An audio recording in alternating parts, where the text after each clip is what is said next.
atenderla. No tengo el equipamiento, no tengo la sangre, no tengo los medicamentos, no tengo los insumos. Todas estas demoras están relacionadas con la calidad de atención médica, el diagnóstico que le doy, el manejo, el plan, el tratamiento adecuado, las omisiones, las acciones incorrectas, deficiente calidad de las actividades de promoción y prevención. Es decir, todo esto, aquí sí no nos salvamos. Aquí sí tenemos que ver nosotros directamente, médicos, enfermeras, obstetras y por supuesto el sistema de salud. Demora tipo 4. Ojo, demora tipo 4 no se refiere a un establecimiento de nivel 3 de mayor, no. La demora, esta demora tipo 4 puede suceder en un puestito pequeño, un 1-1, donde hacemos el serums o puede ser en un hospital 3-1.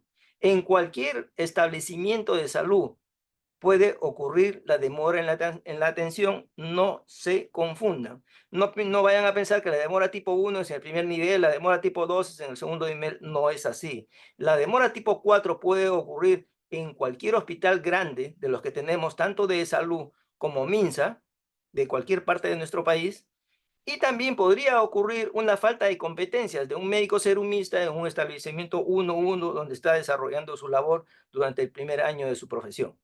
Espero que eso quede claro. La demora tipo, la demora tipo 4 se refiere pues a todo esto que se nos enseña, ¿no? Se nos enseña protocolos, se nos enseña guías, se nos enseña claves y finalmente cuando tenemos que atender a la paciente, no me acuerdo de la clave, no sé la clave, no sé lo que tengo que hacer, es decir, soy un incompetente desde el punto de vista profesional. Tengamos cuidado en eso. Sigamos. Esto es lo que les acabo de contar, ¿sí? Reconocimiento del problema, la decisión, el acceso, ¿sí? Recuerden ustedes que este 2 y el 3 tiene que ver con acceso. ¿Cuáles son las fallas recurrentes que suceden en un manejo inicial? Ustedes ya se habrán dado cuenta, como estudiantes de medicina pronto a graduarse, se delegan responsabilidades. Y eso hay que decirlo, ¿no? Se le delega responsabilidades al interno, al residente de primer año o a otras profesiones no médicas. Y entonces, por supuesto, no reconocen el problema. El otro gran tema es no trabajar en equipo. Lo otro muy famoso es esto. Se la pasan un día, 2 días, 3 días, abusando del término descartar. Descartar preeclampsia, de pronto al tercer día convulsiona y ya es eclampsia. Demoras en reconocer un shock hipovolémico. Increíble, pero a veces nosotros en cualquier hospital revisen ustedes las historias y dice descartar shock. Esa frasecita ya debe pasar al pasado, ¿sí? Al pasado. Ya no debemos de utilizar eso. O es shock o no es shock. Es fácil determinar eso. No podemos estar con que descartar shock. ¿Está chocada o no está chocada? Las claves, por favor. Por eso es que a partir de este ciclo hemos incrementado uno de los seminarios con el tema de las claves. Las claves son las que ustedes van a usar.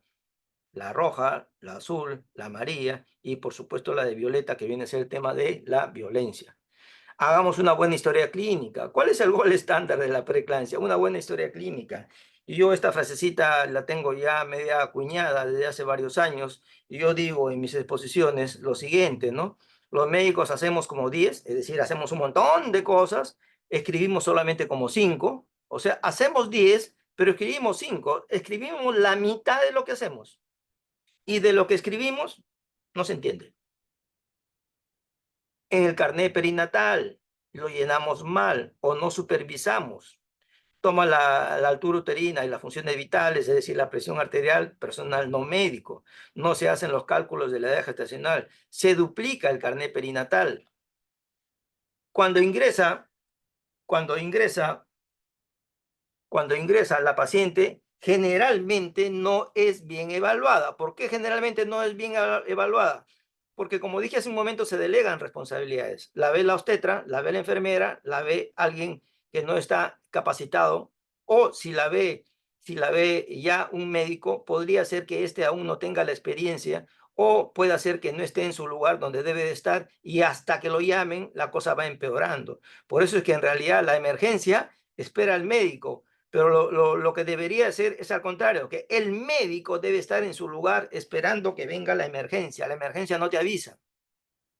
Hay evaluaciones inadecuadas, definitivamente, diagnósticos tardíos, manejo inicial inadecuado. El otro gran problema, y esto yo siempre se los he recalcado, el destino. Tú tienes un plan y después que haces un plan de acuerdo y acorde con tu diagnóstico, tú tienes que establecer qué haces con tu paciente. Y de eso vamos a hablar. ¿Qué hago con mi paciente? ¿A dónde la envío? ¿A dónde la mando? ¿A dónde la refiero? ¿Con quién me comunico? El SOAP, ustedes en todas estas semanas ya deben haber rotado por diversas áreas. Ustedes saben el S de subjetivo, el O de objetivo, el A de apreciación, el P de plan, que es lo que van a hacer ustedes el próximo año en el tema de su internado. El SOAP, el SOAP, lo hace el interno, por supuesto bajo supervisión. Ya sabemos lo que va en el subjetivo, en el objetivo. ¿Y qué es lo que pasa en la apreciación? Muchas veces no se ponen las cosas que se deben de poner. Eso lo deben de tener bien claro. No se hace una adecuada apreciación, tiene una estancia prolongada, se retarda por lo tanto el diagnóstico y hay una mala calidad de atención. No se hagan ustedes problemas cuando, cuando tienen ya los síntomas, tienen los signos, armen un síndrome.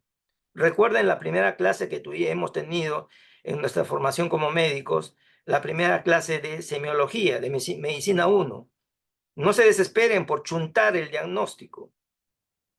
Hagan síndrome, síndrome febril, síndrome doloroso abdominal, armen sus síndromes. Si no hacemos esto, vamos a tener una inadecuada apreciación. No se van a notar las dificultades. Por ejemplo, si llega una paciente a un establecimiento de salud del Ministerio de Salud, si esa paciente tiene derecho a salud, esa paciente debe ser referida a salud. Ese simple hecho es muy importante. Otro gran problema es la ausencia de familiares. Si ustedes tienen ausencia de familiares, llamen a servicio social para que haga su trabajo. Respecto al plan de trabajo, ¿sí? Vamos a ver qué ocurre en el plan de trabajo con las demoras, fallas, incongruencias o ausencias que cometemos el personal de salud. Muchas veces la historia clínica puede no tener plan de trabajo. O puede ser que la historia clínica tiene su plan de trabajo, pero no lo llenamos. Lo otro es que tenemos un diagnóstico, pero el diagnóstico no está de acuerdo con el plan de trabajo. Hay una infección, pero no damos antibiótico. Hay una hipovolemia, pero no la manejamos adecuadamente. Hay una incongruencia entre nuestro diagnóstico y nuestro plan de trabajo. Es muy común. Y desde ya jóvenes les aconsejo, como lo he venido repitiendo con sus compañeros que están rotando en mi hospital, no aprendan estas plagas. Yo le llamo plagas porque es lo primero que se pega, lo primero que aprenden cuando hacen el internado. En plan, ponen OSA, son, sin, BSA, COE, IDEN, que son cosas que no sirven para nada y está su significado. OSA significa observación de signos de alarma, o sea, la miras a ver qué pasa. Y la verdad es que no tiene ningún sentido. El plan de trabajo es lo que se pretende realizar con la paciente para poder cumplir el objetivo final. ¿Cuál es mi objetivo final? Que esa madre y su bebé lleguen a su casa sanos, ¿sí? Y repasen ustedes, no es lo mismo que indicaciones, no se confundan. Bien, estamos bien en el tiempo. Precisar el destino de la paciente. Este es otro gran reto que ustedes tienen que tener. Por favor, ustedes vean una paciente, identifiquen bien el diagnóstico, la apreciación diagnóstica, la impresión diagnóstica clínica. No vengan con eso de que no, yo no tengo AGA, no tengo tomografía, no tengo resonancia, yo no soy adivino. Sí estás preparado. Sí estás preparado porque has llevado todos los cursos, por eso es que estás terminando la carrera. Clínicamente sí estás preparado para diagnosticar lo que yo voy a explicar ahora. Sí estás preparado. Lo único que te falta es tenerte confianza. ¿Sí? Vamos a Por ejemplo, ¿no? Se decide terminar el embarazo y te preguntas, ¿no? ¿Cómo termino el embarazo? ¿Parto vaginal? ¿Cesárea? ¿Legrado? ¿Cómo lo termino? Y solicitar los procedimientos que me van a ayudar, los preoperatorios, el monitoreo, antihipertensivos, hematínicos, hemoterapia, maduración cervical, maduración pulmonar. Es decir, la idea es que yo tengo que ver qué voy a hacer con esta paciente para ver si yo lo puedo hacer. Si yo lo puedo hacer, se queda conmigo si estoy haciendo el serum. Si no lo puedo hacer porque no tengo la infraestructura y no está en mi capacidad como médico general hacerlo, bueno, pues entonces refiérela a tiempo. Pero refiérela bien, no es una encomienda, es una paciente. Por supuesto, hay cosas administrativas, tiene que ir con sus CIS, sus papeles, ¿sí? El destino de la paciente. Y yo les he explicado bastante a los alumnos de mi sede y he insistido bastante en cada caso clínico que hemos presentado, y han sido un montón de casos clínicos que cada uno de ellos o por grupo han presentado. Hay 7 destinos. Tú ya llegaste, viste a tu paciente, ya tienes una apreciación diagnóstico y diagnóstica, y tú tienes que elegir entre estos 7 destinos. No hay más, no hay un octavo.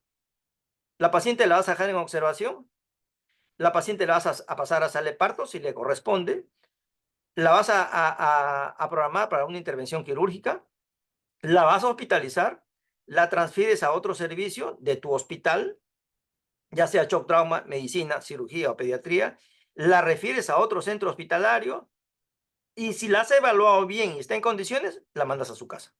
No hay más. Y ojo, cuando ustedes ordenen como médicos, esta paciente queda en observación, esa paciente no tiene por qué estar saliendo al frente, al kiosco, a la casa, ya regreso. No.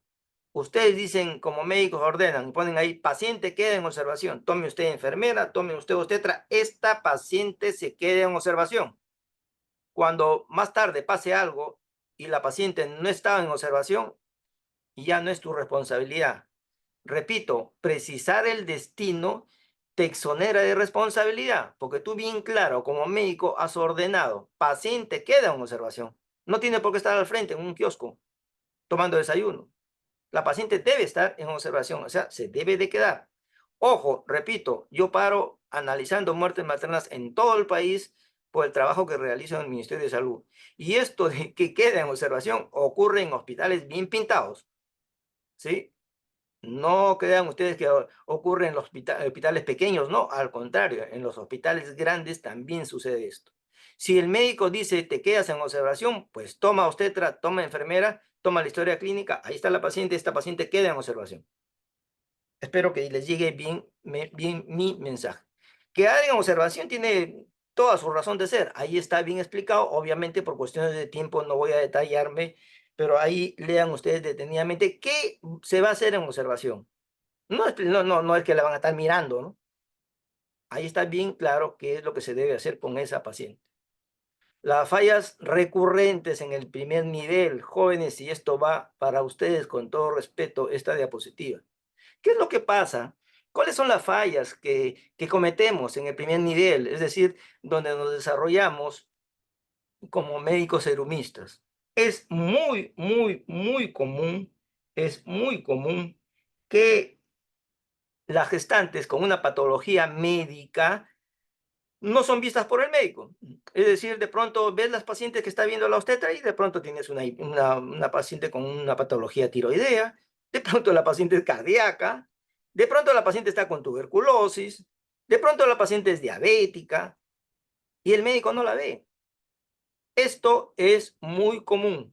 Como conversaba hace pocas horas con los alumnos de mi sede cuando estaban presentando los casos clínicos que presentamos casi todos los días, yo les decía a ellos, tienes que supervisar, apenas llegas, tienes que supervisar con quién vas a trabajar, con qué obstetra, cuántas tienes, ojalá siquiera tengas una, enfermera, ojalá siquiera tengas una, y todas las pacientes que vea la obstetra, tú debes verlas de todas maneras. Y decirle que toda paciente nueva la tienes que ver tú, porque nuestra óptica como médico es diferente, porque nuestra formación es diferente, porque nosotros llevamos cursos que ellas no llevan. No estoy haciendo ninguna diferenciación peyorativa contra ningún grupo ocupacional, pero el médico se tiene que hacer respetar por la profesión y todos los años que nos ha costado estudiar todo lo que se nos hace estudiar. Ocurre muy frecuentemente que hay gestantes que no tienen papá Nicolau, gestantes que no tienen visita domiciliaria o gestantes que nunca han sido vistas por servicio social. Es el colmo que una paciente no gestante, repito, es el colmo que una paciente no gestante tenga tuberculosis y no sea atendida con un método anticonceptivo. Eso no debe de suceder.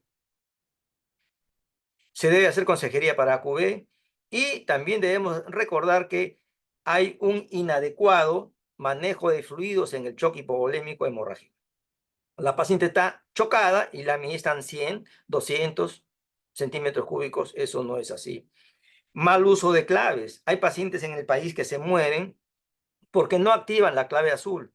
En la clave azul se inicia en tu 1-1, en tu puestito pequeño donde estás saliendo tus serums, en el puestito pequeño donde tienes ahí una enfermera, una obstetra y tú como médico o médica, tienes que iniciar las claves, ¿sí? No es que allá te mando a la paciente, hospital, allá te mando a la paciente, no, no es así.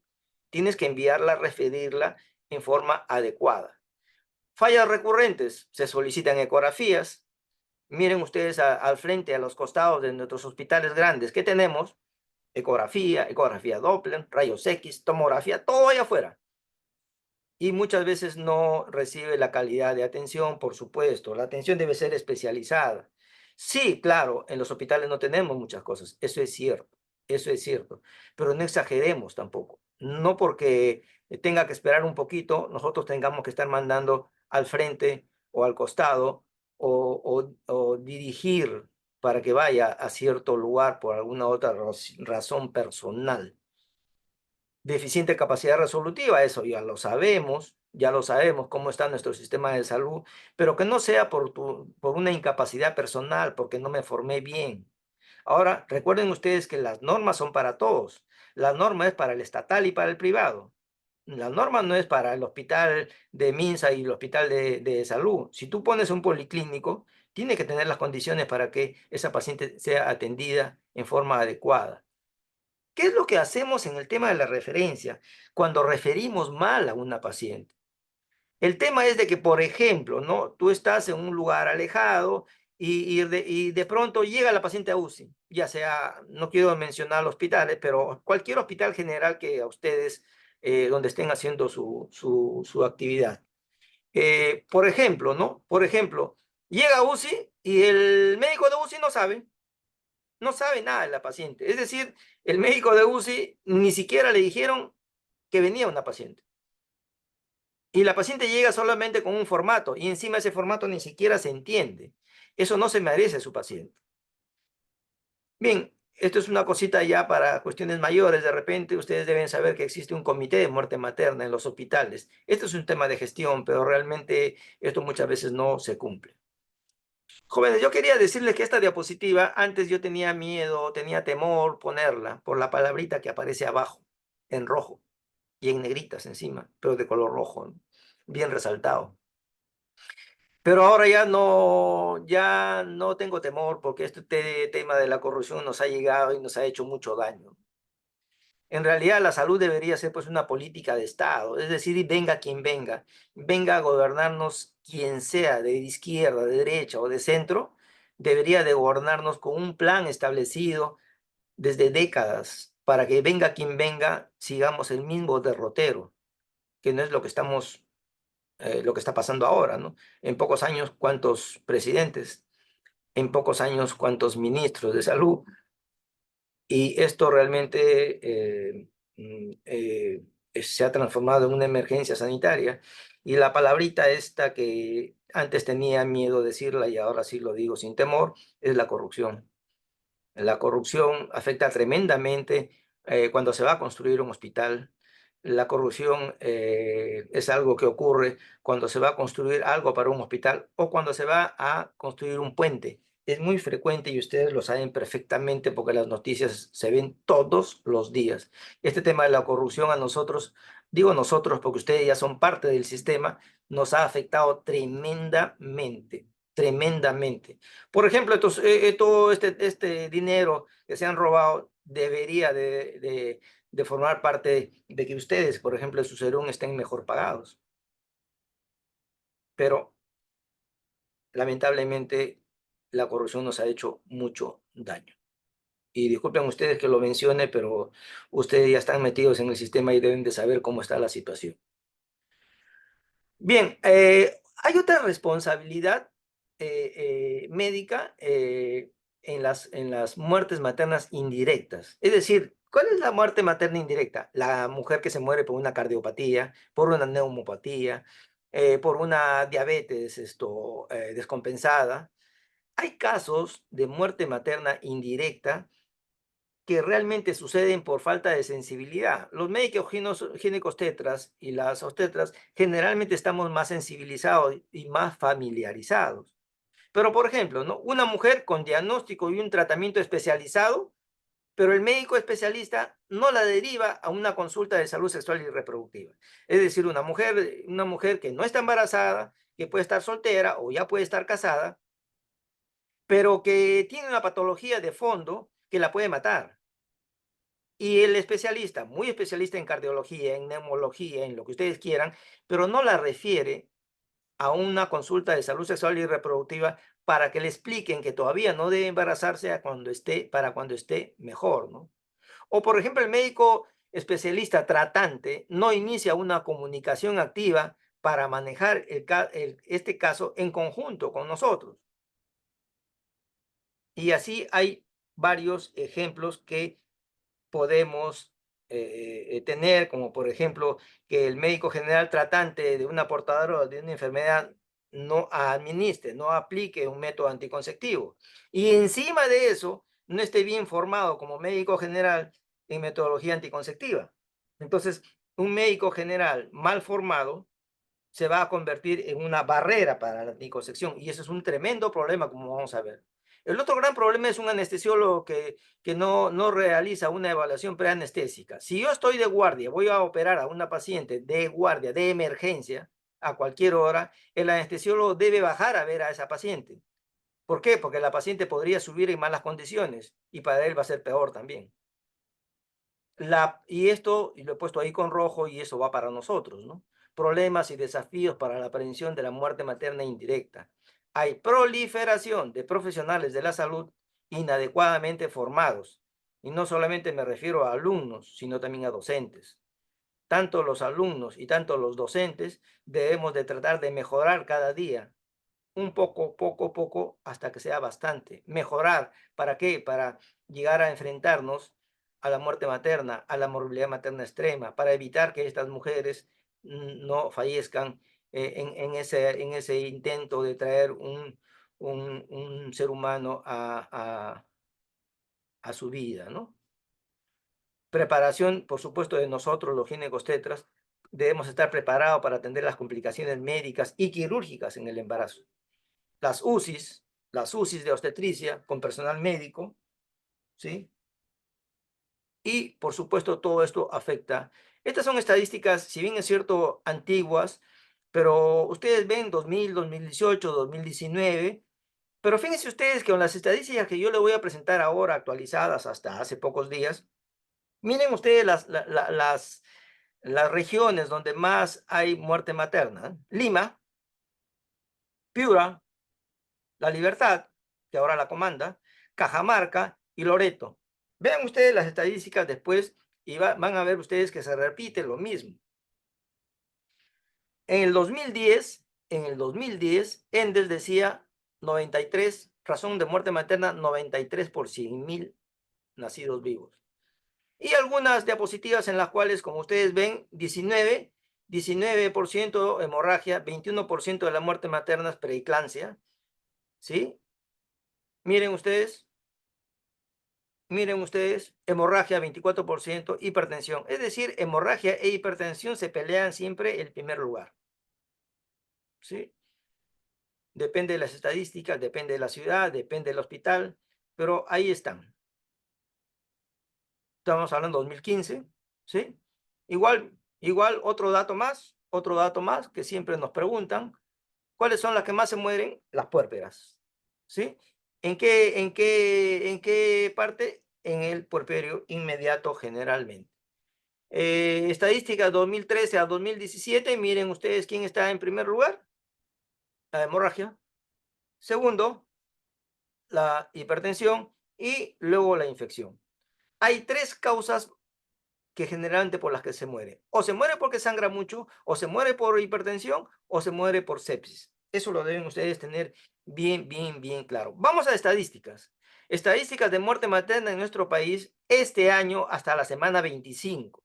Hasta la semana 25 es hasta el 22 de junio. Es decir, hasta el lunes pasado son las estadísticas que yo les he agregado hoy mismo, precisamente esperando el último minuto para darles, como se dice, la noticia calientita, y espero que les sirva para su formación y, por supuesto, para el tema de exámenes. No lo duden. En cuanto a, por ejemplo, esta diapositiva, dice muerte materna Perú desde el 2000 al 2023, ¿sí? Pero está incluido el 2024 hasta la semana 25, es decir, hasta el 22 de junio. Fíjense ustedes, 2020, ¿sí? 2020, 21, y fíjense ustedes esta flecha roja que va en caída, va en bajada. Felizmente está en bajada. Fue muy intenso en tema de la pandemia, pero felizmente está en caída esa flecha, está hacia abajo. Si ustedes se dan cuenta, cuando lo vean con más calma, cuando tengan mi presentación, que se los voy a dar, porque ya en estos días es el examen, comparen ustedes, por ejemplo, 2019, que está con negrito, que pertenece a esto, ¿sí? El otro 2020, que es azul, y es este de acá. El 21, que es este. El 22, que es este que está abajo. El 23, que está en verde. Y el 24, que es un verde más clarito, que es este de acá. Y si ustedes se dan cuenta, están casi a la par, ¿sí? Están casi a la par, casi a la par, casi a la par. Ojalá siga así, ojalá que disminuya, ojalá que este de acá haga esto, ¿no?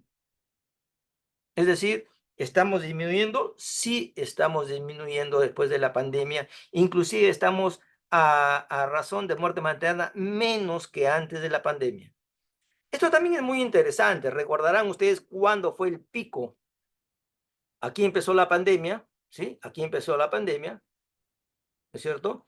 Fíjense este pico y después lo vamos a observar. Ese fue el gran pico, el 2021. Acá está lo que le llamamos la segunda ola en el 2021, ¿sí? En el 2021. Pero fíjese lo que ocurrió acá. Ocurrió esto, la vacuna. Y para los no creyentes en vacunas, o para los que se les llama antivacunas, oh maravilla, que esto fue magia, vino la vacuna y esto comenzó a disminuir, como ven la flecha esta negra, ¿no? Y lo que dice acá en el medio, a la derecha, ¿no? En el 2021, el 28.8% de la muerte materna fue por COVID. En la semana 24, es decir, acá, ¿sí? Acá, se inició el tema de la vacunación, con mucho miedo, con mucho temor, y en el primer semestre el 40.9 de muerte materna fue por COVID. 40. Después de la vacuna, 8. Punto. No hay más palabras. Creo que eso debe estar clarísimo y ustedes lo deben de tener también bien claro. No olviden, la segunda ola, 2021, fue donde más hubo muertes maternas. Lo deben tener ustedes claro, ¿sí? Bueno, este es el impacto que nos causó. Nadie quería ir a un hospital, nos tratábamos en la casa nada más, no había control prenatal. ¿Quién, qué gestante o qué esposo va a dejar a su señora que se vaya a controlarse? Era imposible. ¿Quiénes les tomaba la presión? Nadie. Pasaron muchas cosas que ahí está bien especificado para que ustedes se entretengan en estos días. Estadísticas, fíjense ustedes nuevamente 2021, fíjense ustedes las estadísticas de el tema de de la causa indirecta, COVID, ¿sí? Fíjense ustedes. Y Lima, por supuesto, comandando. Y algunos otros lugares, como vamos a mencionar, Loreto, Lambayeque, Piura, ¿sí? Más estadísticas. Acá, esto lo van a analizar ustedes. Mío está clarísimo, está señalado, está con números. Esta es las muertes maternas por el tema de la etapa de vida, así le llaman, por departamento. Fíjense ustedes, acá con rojito, se refiere a entre 12 y 17 años. Y acá están, lo más frecuente. Es decir, estas jovencitas que se embarazan cuando todavía no es su época, entre los 12 y 17 años, que llegan a morir. Y miren ustedes cuáles son los departamentos. Cerro de Pasco, Loreto, Amazonas, Ucayali, es decir, generalmente es la parte de nuestra querida selva, nuestra querida Amazonía, donde ocurre que hay mucho embarazo adolescente y por supuesto al haber más embarazo adolescente, más propicios a su muerte materna. Aquí está por números, ¿sí? Muerte materna según departamento de ocurrencia, está desde el 18 hasta el 23, pero también incluye acá el 2024 hasta la semana 25, es decir, hasta el 22 de junio, hasta hace poquitos días, ¿sí? Y aquí resaltamos Cajamarca, Junín, La Libertad, Lambayeque, Lima, Loreto, y ahí es para que ustedes también hagan su tarea y comiencen a ver dónde hay más, ¿sí? ¿Dónde hay más? Aquí hay bastantes cositas que preguntar. Miren ustedes, miren ustedes mismos hagan su propia tarea. Yo ya hice la mía, ya depende de ustedes. Del 18 al 24, esta es otra bien interesante. Del 18 al 24, pero todos estos años son comparados, miren ustedes este asterisco, todos son comparados hasta la semana 25. Hagan sus comparaciones también. ¿Y cuál va a ser la conclusión? ¿Cuál va a ser la conclusión? Miren ustedes cuál va a ser la conclusión. ¿Quién comanda? En estos momentos comanda, en este año, hasta el 22 de junio, comanda, en primer lugar, La Libertad. El segundo lugar está empatado por Lima y Junín. Y el tercer puesto está empatado entre Ucayali, Puno y Loreto. Esta diapositiva es tremendamente importantísima. Espero la vean, la miren, la estudien, porque está marcado ahí. Arriba están los que han empeorado.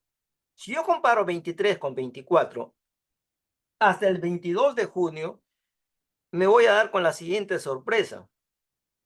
Por ejemplo, La Libertad. ¿Qué ha pasado con La Libertad? El año pasado, hasta la semana 25, tenían ellos 7 muertes nada más. Ahora, semana 25, ya tienen más del doble, ya tienen 15. O sea, han empeorado. ¿Por qué? Porque tienen 8 muertes maternas más. ¿Qué pasa con Ucayali? Ucayali, hasta la semana 25, ¿sí? Acá está, miren ustedes, tienen que estudiar esta diapositiva. Hasta la semana 25, ellos ya tenían 4.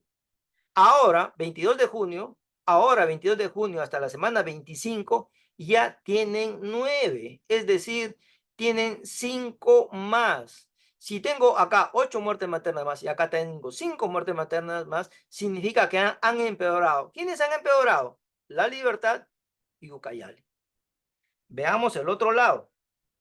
Hay regiones que han mejorado, entre comillas, si entra esa palabra, ¿no? Por ejemplo, San Martín. San Martín a la semana 25, y ya tenía 9. Ahora, ¿cuántas tiene? Tiene solo 4. ¿Ha bajado? Claro que ha bajado 5. Lima Centro tenía 9. A la semana 25 tenía 9. Ahora que tiene 4. ¿Ha bajado? Sí. ¿Cuántos? 5. Entonces, en conclusión, estos de arriba han empeorado, están peor, y estos de acá han mejorado, entre comillas. Espero que hayan captado en forma adecuada esta diapositiva. Razón de muerte materna está hasta el 21 porque ya estamos 24, pero hay que hacer ciertos ajustes, reajustes, cálculos, pero esa es la tendencia de muerte materna en cuanto a razón, y este es en cuanto a números. Miren ustedes lo que está, esto es como que quinquenios, ¿no? Del 2002 al 2006, este es el promedio Perú, y ahí marco Lima simplemente porque me puse a comparar Lima, ¿dónde está? Y fíjense ustedes dónde está Lima, dónde está Puno, ¿sí? Y aparece nuevamente, ¿no? Huancavelica, Cajamarca, Cusco, Loreto, Amazonas, los que tienen más. 2002 y 2006. Luego vamos a 2007-2011, nuevamente Perú. Ojo, estoy hablando de razón, ¿eh? Estoy hablando de razón. Y nuevamente Lima, y miren quiénes están arriba, los mismos de siempre. Seguimos, 2012-2016, igual al 2021, miren los de arriba y miren Lima, ¿dónde está? Razón de muerte materna estimada en nuestro país desde el 2002 al 21. Acá está el año, esta es la razón, esta es la razón. Aquí tenemos el índice de confianza, el límite inferior y el límite superior, y las muertes maternas en números estimadas. Obviamente ustedes, para que puedan entender esto bien, tienen que sentarse frente a su computadora y analizar estos números. Vistos así, son fríos, fríos, no entregan nada. Analícenlo, siéntense, y yo les he dejado mi correo ahí. Cualquier cosa que querramos nos podemos reunir y conversar respecto a esto con toda confianza, por favor. En colores, razón de muerte materna estimada, y está también por quinquenios, ¿no? Fíjense ustedes los colores, ¿no? Este color, que es medio como que violeta, ¿sí? Y ubicamos cuáles son los departamentos, cuáles son los departamentos que en ese quinquenio aparecen más de color violeta, y así comparamos el otro quinquenio y 2 quinquenios más hasta el 21. Es cuestión, como vuelvo a repetir, de sentarse a analizar. En el poco tiempo que tenemos, no habría tiempo para explicarles esto. Vamos a lo que son grupos de edad. En cuanto a edad, jóvenes, ustedes saben perfectamente que hay varias formas de clasificar la edad, ¿sí? Es por quinquenios, hay varias. Vamos a tratar de hacer las más importantes. Por ejemplo, miren, ve, esta es la proporción, ¿sí? La proporción de muerte materna según grupo de edad. Y abajo tenemos nosotros esto que está en rosadito, menos de 19 años. ¿Qué es esto de acá? ¿Sí? Menos de 19 años. Porque cualquiera diría, más se mueren los adolescentes. No, en realidad no. Más se mueren entre 20 y 35, porque por supuesto existe pues mayor cantidad de gestantes, ¿no? Si nosotros comparamos quiénes más se embarazan, las adolescentes o las que están entre 20 y 35, en primer lugar las de 20 y 35 son 15 años, entonces hay más. Entonces, en conclusión, más se mueren, por supuesto, aquellas pacientes que están entre 20 y 35, porque son las que más se embarazan, por supuesto, ¿no? Según grupo de edad quinquenal, o sea, antes de los 19, ¿sí? Entre 20 y 24 y así, ¿no? Cada 5 años. Y ahí está también para que se sienten ustedes a ver, ¿sí? Ahí está, con colores, se explica bastante de forma muy, muy interesante, la verdad, cuando uno se sienta a ver y a analizar qué es lo que pasa. Igual aquí le llaman etapas de vida, menos de 17, de 18 a 29 y de 30 a 59, así le llaman cuando es etapas de vida. Igual también etapas de vida 18, 23 y 24. Cuando digo 24 me refiero hasta la semana 25. Y ahí están las comparaciones, ¿no? De esto de acá, aquí están los tres, ¿sí? Bien, proporción de muerte materna según el momento de fallecimiento, es decir, se muere durante el embarazo, se muere durante el parto, se muere durante el puerperio, o también hay casos en los que sabemos exactamente en qué momento falleció. Entonces, si ustedes se dan cuenta, en esta diapositiva podemos ver que las que más se mueren son las que están de rosadito, es decir, las puérperas. ¿Por qué? Generalmente problemas en el parto, ¿sí? Ahí es, y sobre todo, como hemos visto anteriormente, en el puerperio inmediato. Entonces queda claro, ¿sí? Capten la idea, puerperio es donde más se produce la muerte materna. Lugar, lugar, donde se mueren, y hace las disquisiciones, o se muere en nuestros hospitales MINSA, como el mío, se mueren en E-Salud, en la sanidad de fuerzas policiales, Fuerzas Armadas, Fuerzas Policiales o la PNP, en el privado, en domicilio, en el trayecto. Viendo así, cualquiera diría, ah, pues claro, más se mueren en MINSA. Y sí, el cuadro revela eso. Pero recuerden ustedes que cuando alguien tiene una complicación en el privado, ¿a dónde la llevan? A un hospital, generalmente MINSA, ¿sí? Como una paciente que tenemos ahora, por ejemplo, que atención privada, y bueno, ahora está en UCI. Entonces, no solamente a mi hospital, eso llegan a todos los hospitales, más en MINSA, por supuesto, porque nosotros en MINSA no nos interesa si trabaja, si no trabaja. En cambio, en salud el sistema es más cerrado, ¿no? Por obvias razones económicas y que no viene al caso. Pero sí, es cierto, en MINSA es más frecuente, es más frecuente. Eh, Eso es lo que revela esto. Además, recuerden ustedes de que tenemos más población que atender, ¿no? Definitivamente. Esto me llamó bastante la atención hoy cuando lo analizaba, y me gustaría que ustedes también hagan lo mismo con más tiempo. Fíjense ustedes el título, ¿sí? A ver si alguien está distraído o distraída, présteme atención. Proporción de muertes maternas según el nivel educativo. A ver, vamos a ver. Miren ustedes, dónde estarían nuestras profesionales? A ver, nuestras profesionales estarían acá.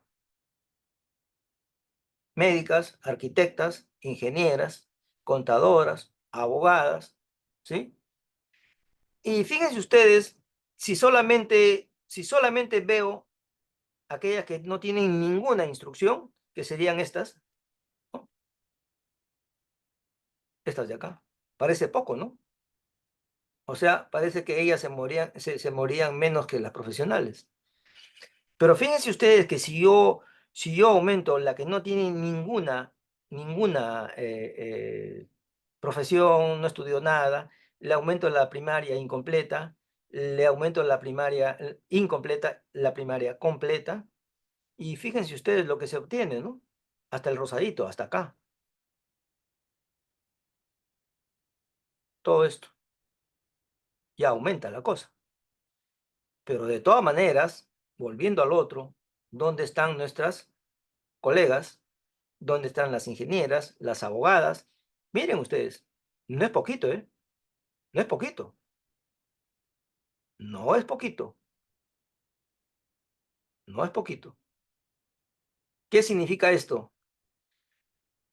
Que nos podemos controlar bien, o sea, nuestra colega, nuestra abogada, nuestra ingeniera, nuestra arquitecta, nuestra contadora, se puede controlar bien su embarazo, pero llega el parto y ahí puede pasar cualquier cosa, aunque tengas un buen control prenatal. Recordemos de que deben ser atendidas en algún lugar donde nos ofrezcan un parto seguro. Ahí está bien clara la estadística. Yo ahora la estaba analizando y fíjense ustedes, espero que les llegue el mensaje. Sí, por favor, ¿sí? Espero hayan captado, espero hayan captado. Eh, Esto que también me llamó bastante la atención, me llamó bastante la atención. Miren ustedes Miren ustedes.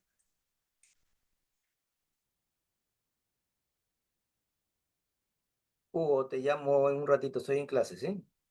Te llamo. Disculpen, jóvenes. Eh, entonces decíamos ocupación. A mí me llamó la atención y he tenido que ver bien el colorcito que nos presentan. Y ya he leído bien, he entrado a la página. Me llamó la atención bastante. Y ojo, cuando hacemos la anamnesis. Miren, ve, este colorcito de acá es este, ¿sí?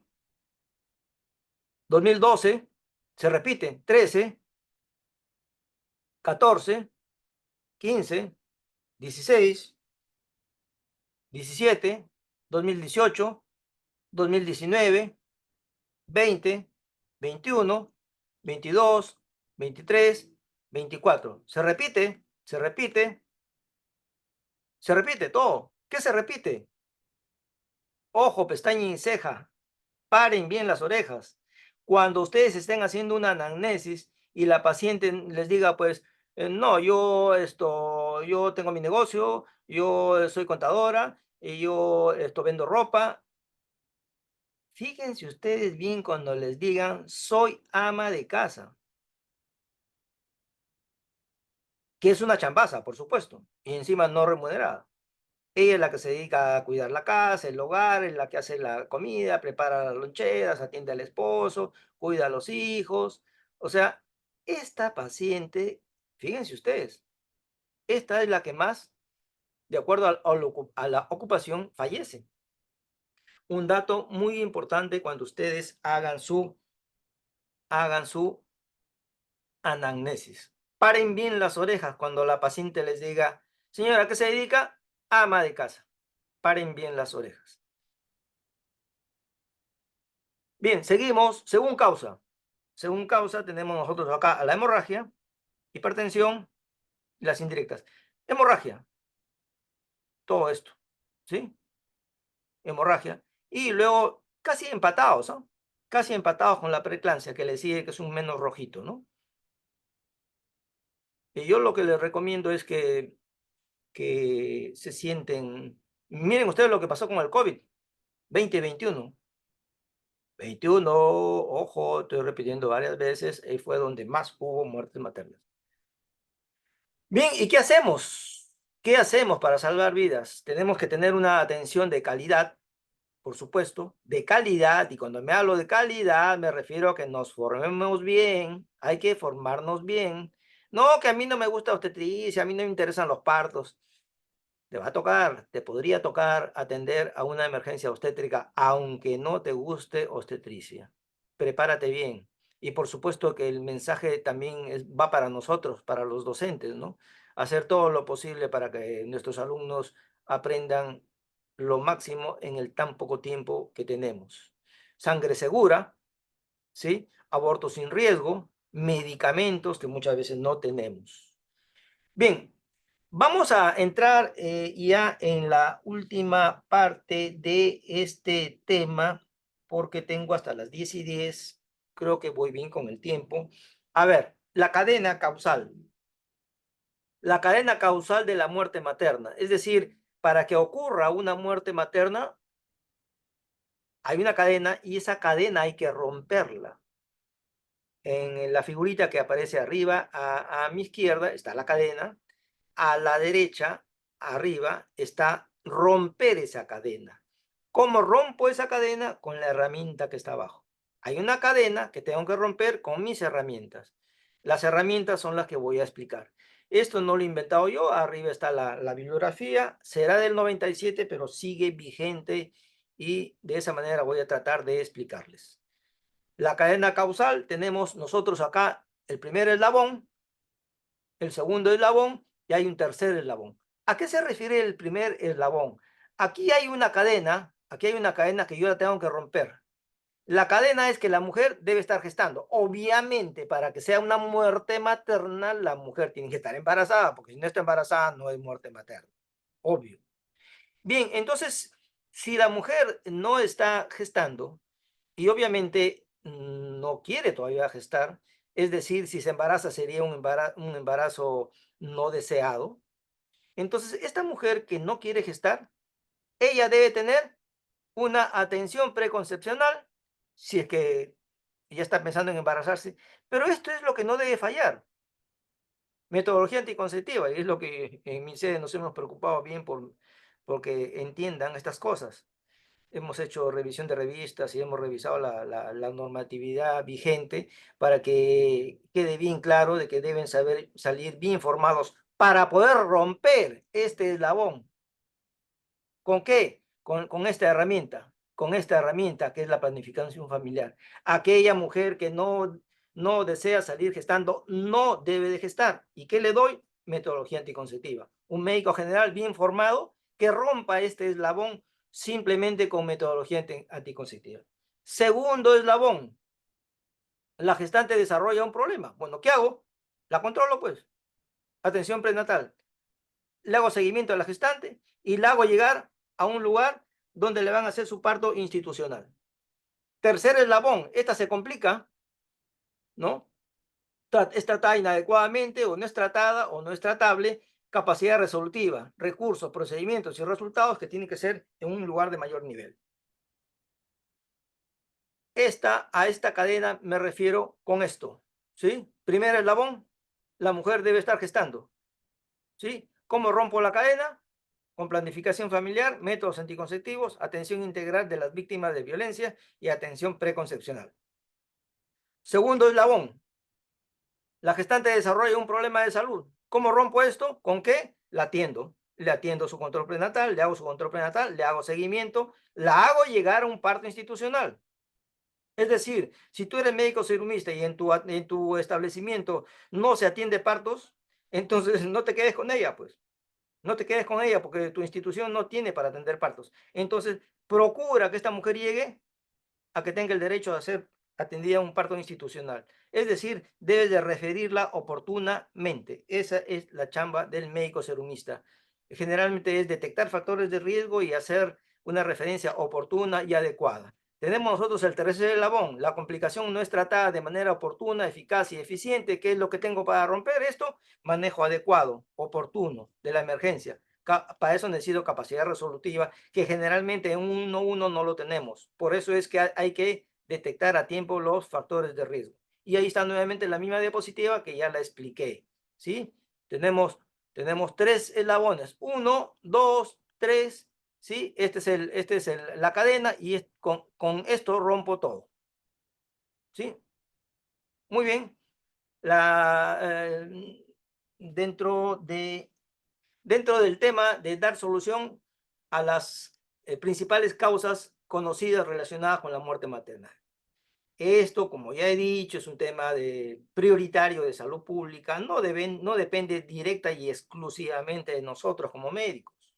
¿Depende de qué? Depende de política, depende de gobierno, depende de Estado, depende de que no ocurra esta palabrita, que ya no la quiero mencionar. Depende de todo eso, más que directamente de los médicos. Yo creo que solucionar el tema de mortalidad materna, si fuera solamente un problema médico, los médicos ya lo hubiéramos resuelto. Pero está metidita la palabra política, la palabra economía, la palabra gobierno y la otra palabrita está metida ahí también, entonces ya no depende de nosotros. Bien, anticoncepción, ya les he hablado de eso, ya les he mencionado, fórmense bien en anticoncepción para que cuando lleguen ustedes en su internado y cuando lleguen ustedes a sus serums, rompan esa cadena de aquella mujer que no desea salir gestando, darle su metodología anticonceptiva. Y no estén pidiendo análisis innecesarios para darle un método anticonceptivo.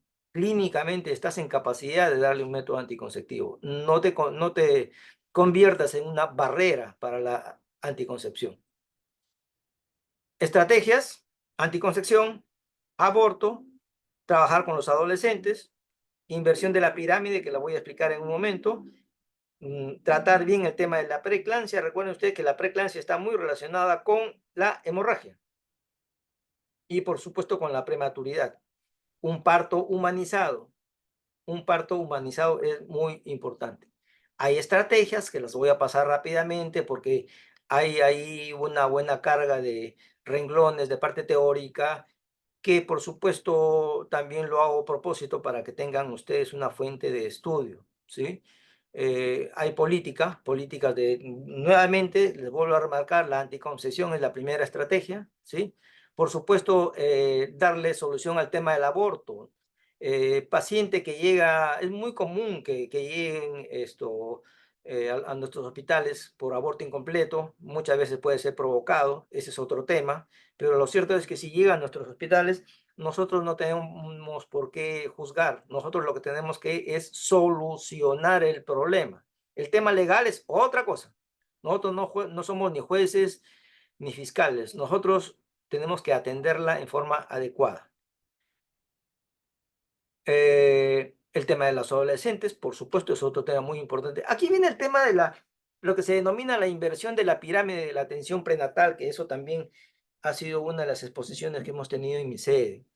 Esto es lo clásico, ¿sí? Esto es lo clásico, ¿no es cierto? Y esto es lo que se pretende. ¿Qué es lo clásico? Un control prenatal mensual, los 7 primeros meses, después cada 15 días y después semanal. Entonces acá se acumula. Mayor control prenatal. Y debería ser al revés. Debería de ser al revés. Los primeros meses, las primeras semanas, debería tener mayor controles prenatales y, ¿por qué no?, por especialista. ¿Para qué? Para que él haga la disquisición. ¿Es de riesgo o no es de riesgo? Y más bien acá, en esta parte, es que se debe llevar a cabo la mayor cantidad de atenciones, donde por supuesto mínimo debe participar el médico general, no solamente la enfermera y los obstetra, porque como repito, tenemos otra formación. Lo mismo, ¿sí? Acá, acá debe ocurrir todo lo que se menciona acá, ¿sí? En lugar de esto,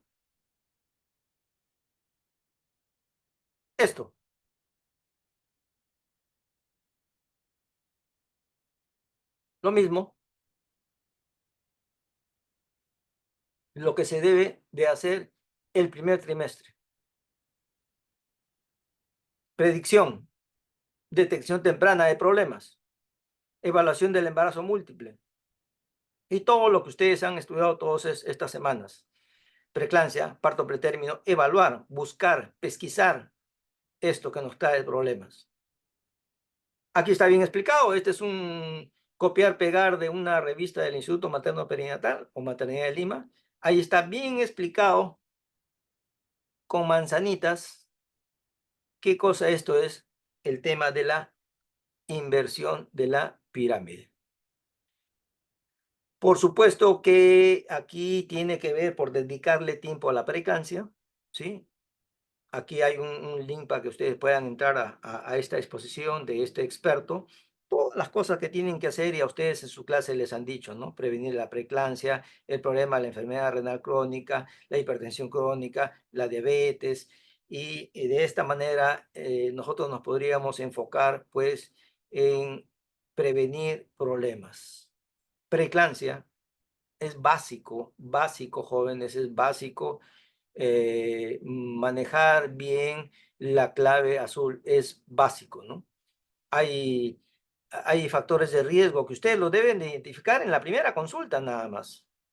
El tema de la edad, la raza, la historia, si ha sido una fertilización in vitro, si hay hipertensión crónica, si es diabética, si tiene alguna enfermedad autoinmune. Eso es lo que ustedes tienen que pesquisar. No es que yo le mida la barriga y le mida la altura uterina y le tome la presión. No, no solamente es eso. Y que escuche latidos. Nuestro trabajo es mucho más que eso, ¿sí? Investigar, pesquisar esos factores de riesgo, perseguirlos como si fuéramos policías. ¿Para qué? Para referirlos a tiempo. Preeclampsia, básico, básico, básico, el tema de administrarle pues lo que le debemos de administrar. Calcio, ¿sí? Clave azul, como repito, ustedes deben haber hecho su seminario de claves, nosotros lo hemos hecho las claves con simulación. Ha sido una experiencia muy interesante la que hemos tenido con sus compañeros. Bien, implementar servicios de emergencia, implementar de que tengamos banco de sangre, implementar el tema de las UCIs, por supuesto, tener una sala de operaciones las 24 horas del día, medicamentos, laboratorio las 24 horas. Todas esas estrategias se tienen que implementar. Y por supuesto, en el interior del país y también acá en Lima, el parto con acompañante, con analgesia o el parto vertical. Bien, jóvenes, ya para ir terminando, si ustedes han rotado obviamente por los diferentes hospitales, no han visto esto, ¿no? Hemos visto camillas bonitas, hemos visto salas de partos muy bien iluminadas, pero en el Serún no, no vamos a ver eso. Hasta en el internado vamos a ver eso, pero en el Serún esto es lo que ustedes van a ver. Aquí es donde se tienen partos. Ojalá tengan esto. Debe estar presente la pareja, porque si no está presente la pareja, no la lleva a su señora. Tampoco puedes deshacerte de la, de la persona que a ellos les ayuda, ¿no? De la partera. Y ojalá tengas esto. Bien, no vas a ir a tus seruns a un hospital, vas a trabajar con la comunidad, con ellos vas a trabajar. Hasta el médico, la obstetra, la enfermera, los chicos del colegio, la profesora, con ellos vas a trabajar. Con la comunidad organizada, así. Ahí vas a tener que dar tu charla. Ahí no hay que PowerPoint y que Electran y que mi Google. No, ahí no hay eso. Pero no todo es malo, jóvenes. También tenemos esto. También tenemos ambulancias, también tenemos helicópteros, también tenemos aviones. Tenemos un puente aéreo, ¿cómo no? Pero la pregunta es, ¿cómo va a llegar tu paciente al puente aéreo si tú no te diste cuenta que era una paciente de alto riesgo? Repito, busca a la paciente de alto riesgo. Búscala ¿para qué? Para que la paciente no pierda el derecho de subirse a ese avión, para que tu paciente no pierda el derecho de subirte a ese helicóptero. Tu paciente grave nunca va a subir a un helicóptero, nunca va a subir a un avión porque tú no te diste cuenta o te diste cuenta muy tarde o te avisaron que hay una paciente grave, pero a ti te van a avisar como médico muy tarde. Así que es mejor que estés ahí donde estés. Finalmente les quería leer este mensaje que ya se los dije a su compañero de mi sede y dice así, y va para ustedes. Cuando vayan a sus serums, ustedes van a ir con una mochila, ¿sí? Esta mochila va a estar llena, por supuesto, de ilusiones, porque son jóvenes, porque inician una nueva etapa de su vida y va a tener esa mochila muchas ilusiones. Al regresar, esa mochila va a estar llena de errores, por supuesto, que espero sean pocos, y estoy segurísimo que más va a tener aciertos, porque se han formado como médicos. Lo que le falta es seguridad, pero ustedes se van a dar cuenta que saben más de lo que creen. Entonces esa mochila va a regresar con aciertos, que por supuesto, ya sean errores o aciertos, esto va a ser parte de su propia vida, parte de su propia experiencia. Yo lo que les aconsejo personalmente, y esto se los he repetido en mi sede, prepárense bien como profesionales para que esa mochila se llene más de aciertos que de errores. Y por supuesto, lo que yo les deseo es que aún contengan muchas ilusiones, porque lo que les podría pasar es que vengan con errores y vengan sin ilusiones. Eso es lo peor que le podría pasar a un profesional joven. Yo estoy seguro que van a venir con aciertos y lo que les deseo es que regresen con más ilusiones. Ustedes deben de poner en práctica lo que han aprendido con un enfoque integral de médico general. Identifiquen los factores de riesgo, examinen a su paciente, no le entreguen a la enfermera y a la obstetra porque ustedes están mejor formados. Quédate con los pacientes que puedes manejar, no te compliques la vida. Los que vayas a referir, los que identificaste que vas a referir, la cesariana anterior, la diabética, la hipertensa, la tiroidea, a ellas hazlo en forma oportuna, no la mandes tarde. No va a llegar a esa avioneta, no va a llegar a ese avión, no va a llegar al helicóptero. Instaura un tratamiento inicial adecuado. Y lo último, jóvenes, no olvides asegurarte que el paciente y o los familiares se adhieran a la referencia, así como nosotros tenemos que adherirnos al protocolo, a la guía, ellos tienen que adherirse a la referencia. Escríbanlo en la historia clínica y hazle firmar. Yo les he contado en mi sede a mis alumnos de que hemos tenido casos en los cuales le dices, la refieres, pero no le haces firmar y luego te haces un juicio, te hacen un juicio. Así que cuando ustedes refieran, hagan firmar y si es con testigos, mejor. Jóvenes, tengo un pequeño archivo más, por favor, si me permiten, ¿sí? Un pequeño archivo para poder completar, que es sobre mortalidad materna.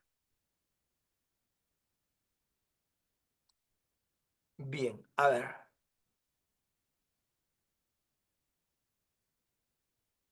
Valerie, ¿se sigue viendo? ¿O ya te fuiste, Valerie? Sí, doctor, se sigue viendo. Ya, perfecto, muy bien.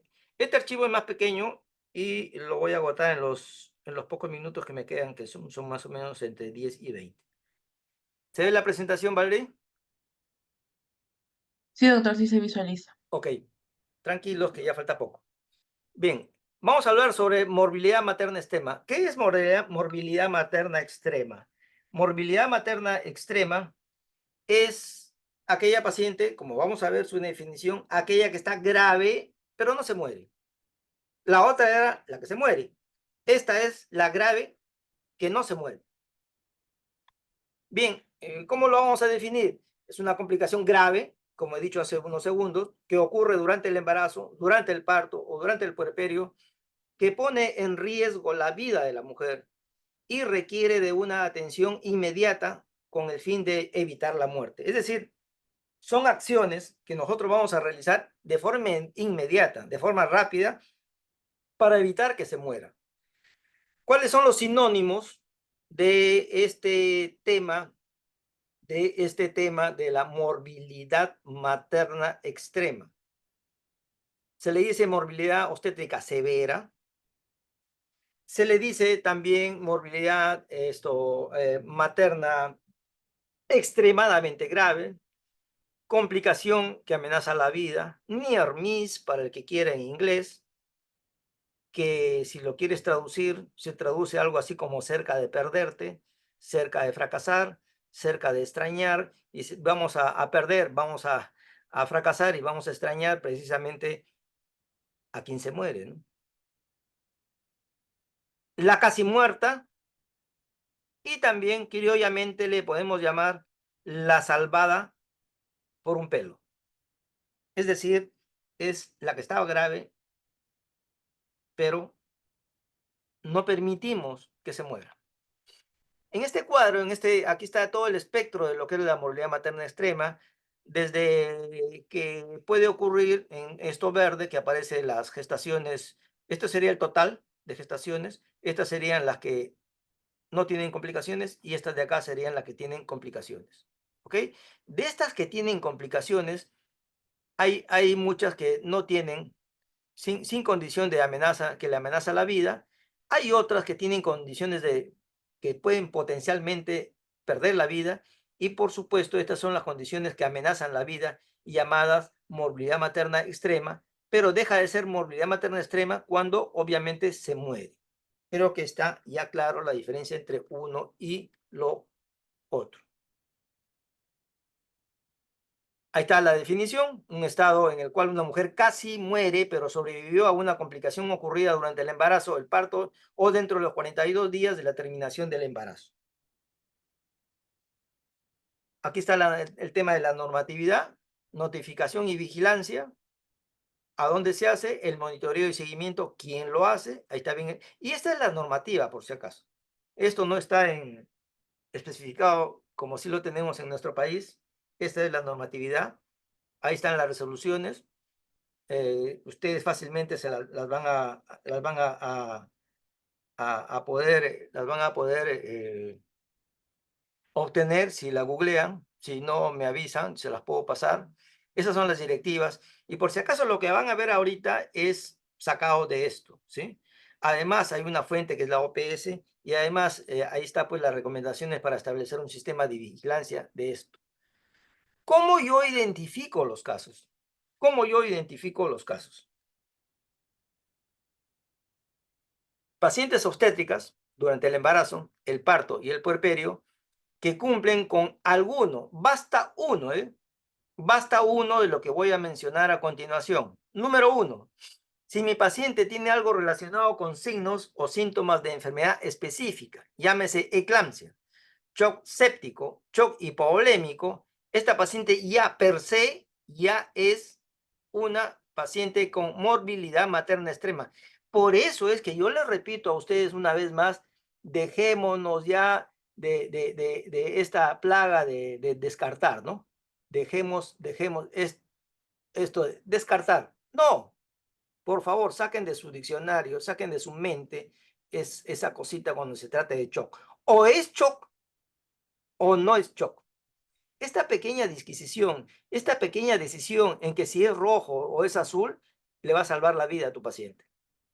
Bueno, con la eclampsia, pues no hay ningún problema, la ves convulsionando, ya pues está gestando, tiene presión alta, aunque a veces no ocurre eso, y ya es eclámptica, ¿no es cierto? Si ya convulsionó, ya es eclampsia. Aunque muchas veces no convulsiona, sino es esto, pierde la visión, ¿no? Se vuelve con amaurosis, y esa es eclampsia. No hay dudas ahí.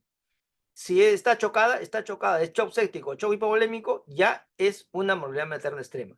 Espero que eso les quede claro. El solo hecho de que esté en shock ya es morbilidad materna extrema. Lo otro es algún tema relacionado con una falla o una disfunción orgánica. Disfunción cardíaca, vascular, renal, hepática, metabólica, cerebral, respiratoria o de coagulación.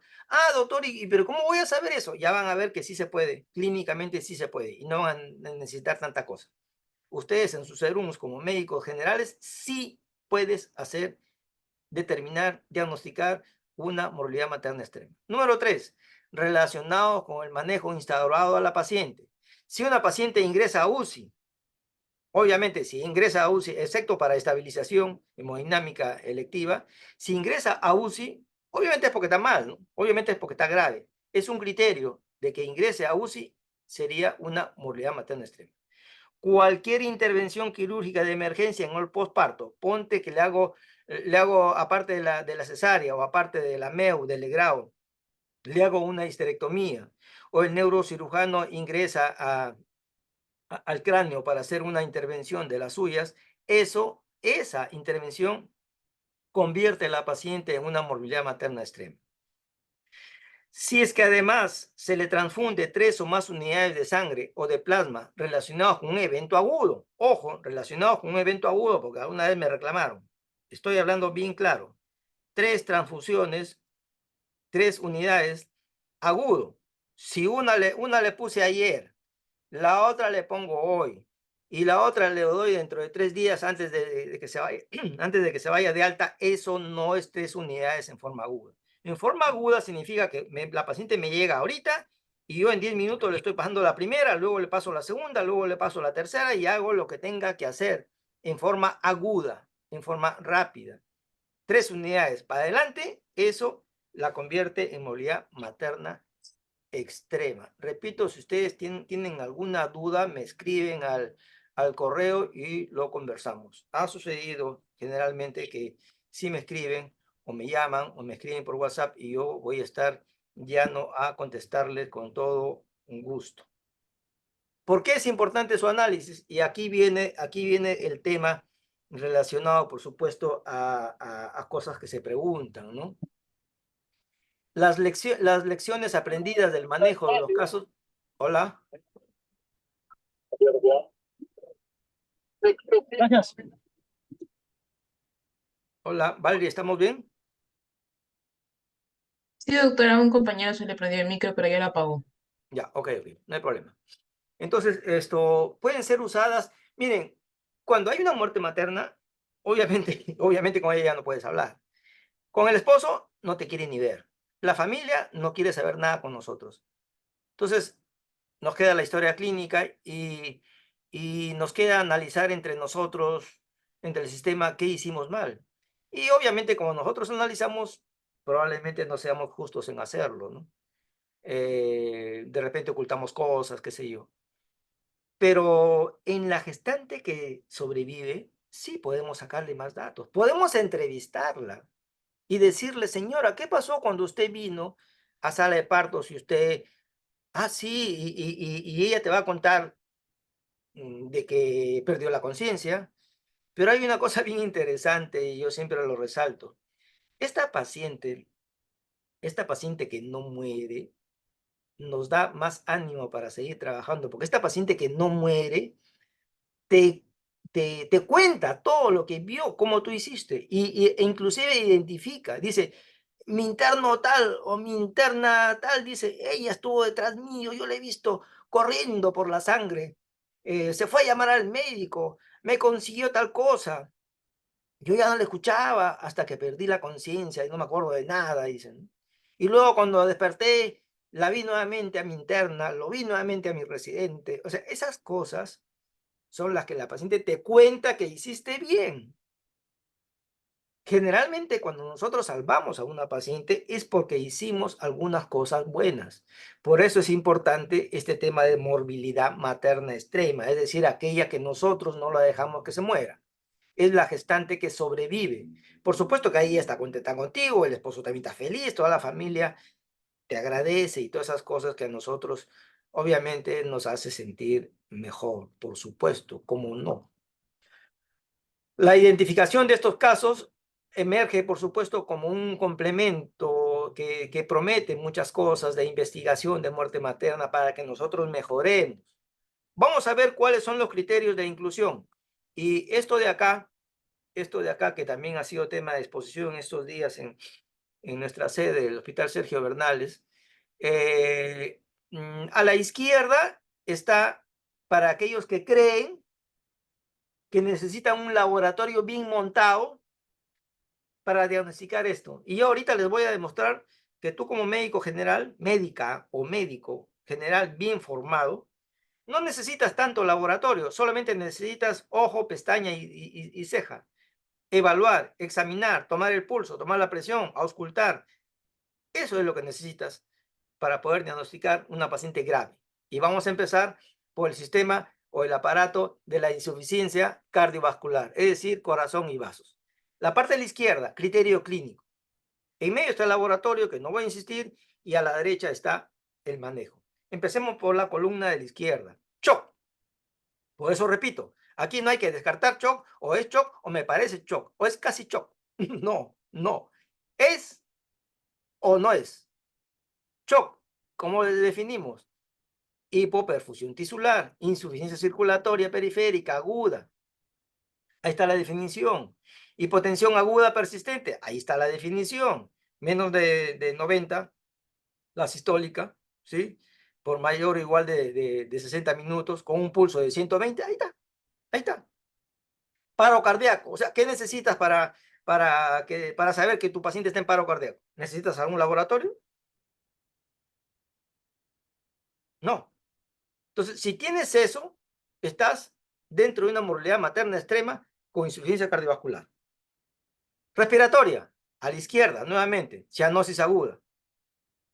¿Necesitas laboratorio para darte cuenta que tu paciente está azul? Que las mucosas la consecuencia de las mucosas por la falta de oxigenación. La respiración, ¿qué necesitas? Contar su respiración. ¿Qué patrón de respiración tiene? ¿Está en taquipnea? Mayor de 40. ¿Está en bradipnea severa? Menos de 6.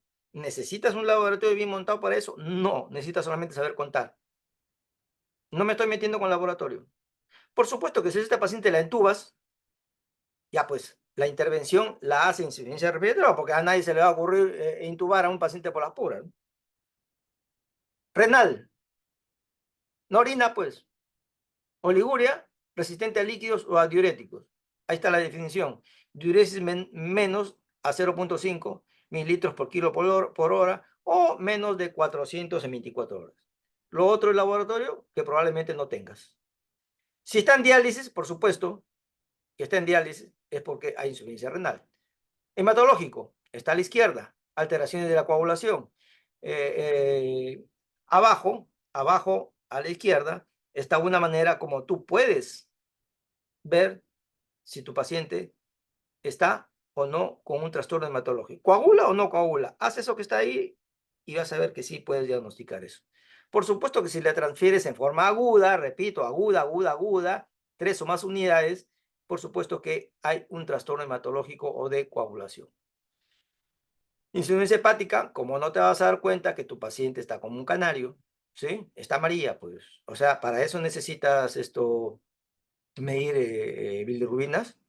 No tienes, pues, pero sí tienes tus ojos como para que veas que está amarilla.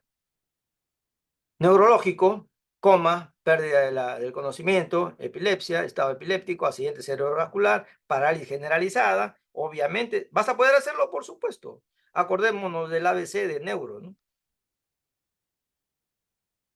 Lo otro que también se ha agregado es esta definición de disfunción uterina, ¿no? ¿Cuál es la función del útero cuando si ya se produjo el expulsivo y se produjo el alumbramiento? Lo normal es que se contraiga ese útero. Para eso está ese útero, para que se contraiga y no sangre. Si no se contrae, es un útero con disfunción y necesita un manejo específico. Es un útero que no cumple su función, se llama disfunción uterina. Indicadores para ir terminando. Faltan solamente un parcito de diapositivas. Por favor, ténganme paciencia. Estoy en mi tiempo.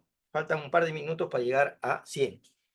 Indicadores. Estos son los indicadores que se tienen ustedes que aprender porque podría haber casitos con los cuales ustedes pueden determinar con algunos datos que se le dé. Razón de morbilidad materna extrema es el indicador. ¿Cómo se define?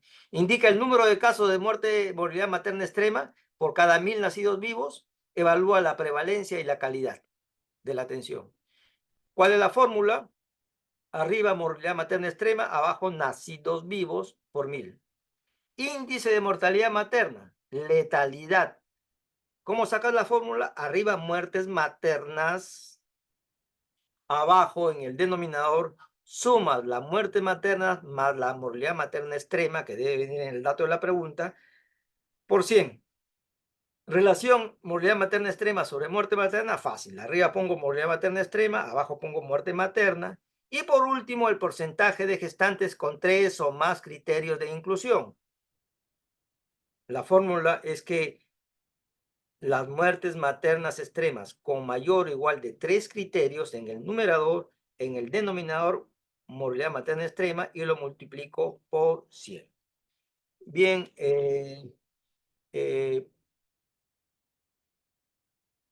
les agradezco mucho. He cumplido los 90 minutos. No sé si tal vez hubiera tiempo de hacer alguna pregunta. Gustoso en contestarles. Y si no hubiera eso,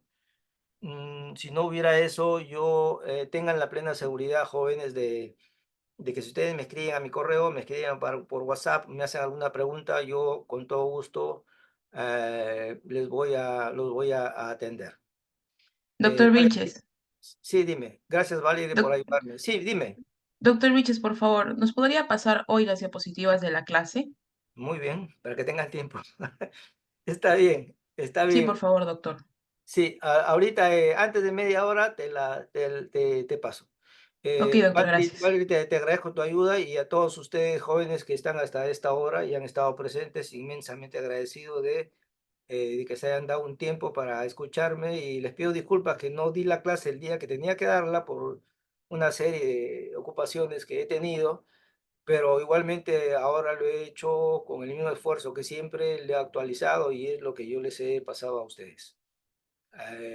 Que tengan unas buenas noches y gracias por estar ahí a todos ustedes. Gracias. Muchas gracias, doctor. Gracias, doctor. Gracias, doctor.